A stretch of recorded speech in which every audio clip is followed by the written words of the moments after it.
त्रिकोणमितीय अनुपात का ही है, पहले चैप्टर का है, जिसमें कहा जा रहा है कि त्रिभुज ए बी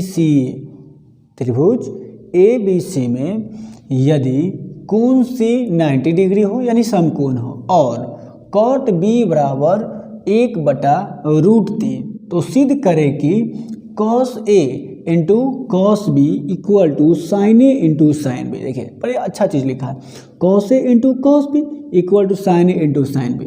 इससे पहले हम लोगों ने जो सवाल प्रूफ करा था उसमें एक ही एंगल था, अलग अलग एंगल नहीं हुआ करता था। और इसमें समकोण त्रिभुज में दो न्यून कोण है और दोनों न्यून कोण को यहाँ पे शामिल किया गया, ए को भी और बी को भी शामिल किया गया। और एक शर्त दिया है कि cot B इक्वल टू 1/√3। क्या? cot B equal to 1/√3।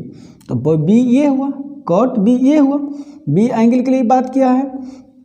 तो cot का फॉर्मूला होता है, अनुपातिक फॉर्मूला क्या होता है?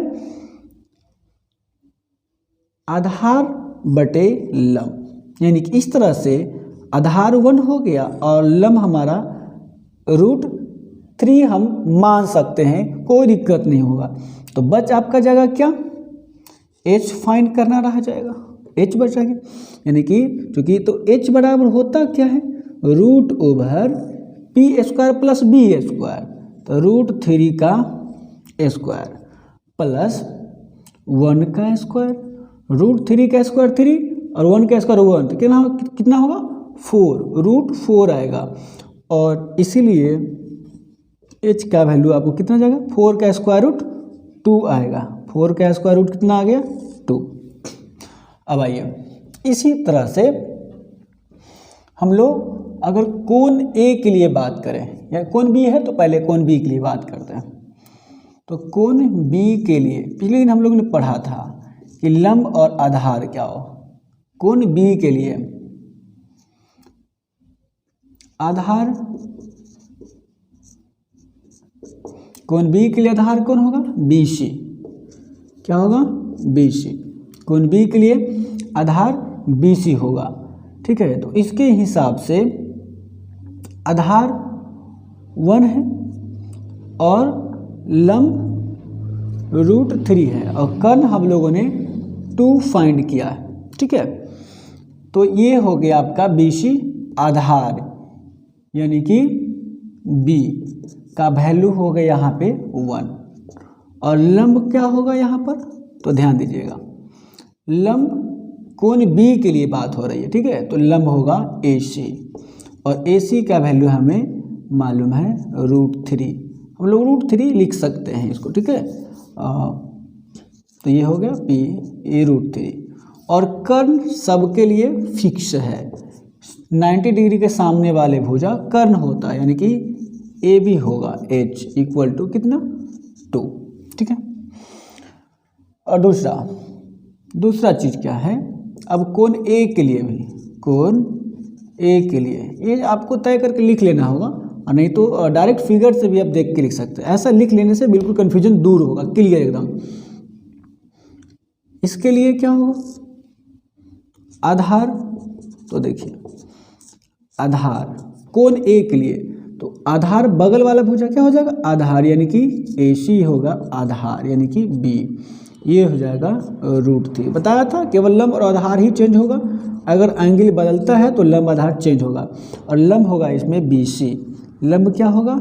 BC, जो इसका वैल्यू 1 है। और कर्ण अपरिवर्तनीय होता है, ये परिवर्तन नहीं होता है, जो है AB, ठीक है, H। ये हम लोगों ने 2 फाइंड करा है। अब प्रूफ करना है कि cos A into cos B equal to sine A into sine B, ठीक है। कैसे प्रूफ होगा? देखिए इतना करने के बाद बहुत आसान हो जाता है। तो देखिए LHS और RH दो हिसाब का है, इस वाले पार्ट्स को हम लोग LHS बोलेंगे और इस वाले पार्ट्स को RHS बोलेंगे, ठीक है। तो बारी बारी से हम लोग प्रूफ करते हैं, ठीक है। सॉल्यूशन आपका यहीं से स्टार्ट हो जाता है। तो देखिए क्योंकि LHS इक्वल टू क्या है? cos A into cos B, ठीक है। तो कॉस ए को हम लोग क्या से लिख सकते हैं, इस एंगल के लिए लंब बटे आधार बटे कर्ण होगा, ए के लिए आधार बटे कर्ण। तो देखिए आधार इसका कितना है, तो बी के लिए आधार हमारा होगा कौन 1, बी के लिए आधार कितना होगा 1 और कर्ण 2 है, ठीक है। तो कितना आएगा 1√3 इंटू 1, यह होगा √3 और ये होगा 4, ठीक है, √3/4। पुनः फिर RHS इसका क्या मालूम है, तो sign A into sine B, sign A into sine B लेना है। अब आइए साइन ए लंब बटे कर्ण, ए के लिए लंब बटे कर्ण, लंब कितना है यहाँ पे 1, तो 1 और कर्ण 2 फिक्स है। साइन बी, इसमें भी लंब कौन सा है √3, ठीक है, और कर्ण तय है, कितना हो गया ये आपका आ गया √3 मल्टीपल होके कटे नॉर्मल वाला तो है नहीं, बाय क्रॉसिंग तो कटेगा नहीं, और 2 दूना 4। देखिए LHS में हमको क्या आ गया, LHS में क्या आया √3/4 और RHS में भी क्या आया √3/4। दैट मीन्स हम लोगों ने देखा क्योंकि LHS equal to RHS equal to √3/4, that is called, हम लोग लिख सकते हैं therefore cos A into cos B equal to sin A into sin B, that's it proofed.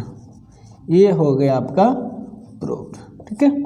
इस प्रकार से हम लोग इस सवाल को आसानी से प्रूफ कर सकते हैं, ठीक है। ओके।